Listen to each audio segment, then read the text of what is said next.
গলার কাটা নামানোর দোয়া। আপনার গলায় মাছের কাটা বিঁধেছে, কোনো চিন্তা করবেন না।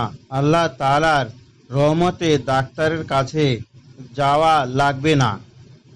কুরআনের আয়াতের ফজিলত দেখুন। আপনি পাক পবিত্র হয়ে নিচের দোয়াটি বিসমিল্লাহ পড়ুন আর ঢোক গিলতে থাকুন যতক্ষণ না কাটা চলে না যায়। প্রয়োজনে ছোট 60টি লোকমা বানাবেন।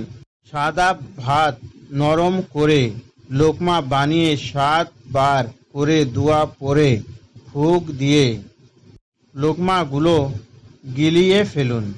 ঢোক ধরে পানি খাবেন। এটাতে আমি অনেকবার উপকার পেয়েছি। এইভাবে করলে ইনশাআল্লাহ কিছুক্ষণের মধ্যে কাটা চলে যাবে। দোয়াটি এই ফাওলা ইজা বালাগাতিল হালকুম, অর্থ এতে পর যার কারো প্রাণ কণ্ঠগত হয়। সূরা আল ওয়াকিয়া আয়াত 83। যে কোনো প্রয়োজনে কোনো মুসলিম যদি দোয়া ইউনুস পড়ে, আল্লাহ তার দোয়া কবুল করবেন। দোয়া ইউনুস পড়লে আল্লাহ তার দুশ্চিন্তা দূর করে দেবেন। লা ইলাহা ইল্লা আনতা সুবহানাকা ইন্নী কুনতু মিনাজ জালিমিন, অর্থ হে আল্লাহ, তুমি ছাড়া আর কোনো মাবুদ নেই, তুমি পবিত্র ও মহান, নিশ্চয়ই আমি জালিমদের অন্তর্ভুক্ত। তিরমিজি সহিহুল জামি 3383। ইসলামে নারীরা যে 8টি ভুল করে থাকেন: 1. মেকআপ করা। 2. বাইরে যাওয়ার সময় সুগন্ধি ব্যবহার করা।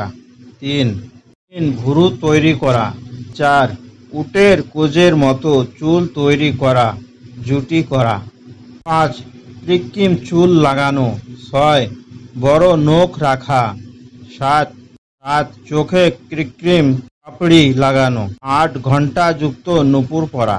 ইবনু উমর রাদিয়াল্লাহু আনহু হইতে বর্ণিত, তিনি বলেন, রাসূলুল্লাহ সাল্লাল্লাহু আলাইহি ওয়াসাল্লাম বলেছেন, তোমরা তোমাদের ঘরেও কিছু কিছু সালাত নফল বা সুন্নত আদায় করবে এবং ঘরকে করবে, পরিণত করবে না। গ্রন্থ মিশকাতুল মাসাবি, হাদিস নাম্বার 714, সহিহ বুখারী 432, মুসলিম 777, আবু দাউদ 1043। রাসূলুল্লাহ সাল্লাল্লাহু আলাইহি ওয়াসাল্লাম কোনো দুঃখ কষ্টের সম্মুখীন হলে বলতেন, ইয়া হাইয়ুম ইয়া কাইয়ুম বিরহমাতিকা আস্তাগিস, হে চিরজীব, হে চিরস্থায়ী, আপনার রহমতের মাধ্যমে আপনার নিকট সাহায্য চাই। রেফারেন্স হাসান তিরমিজি 3500।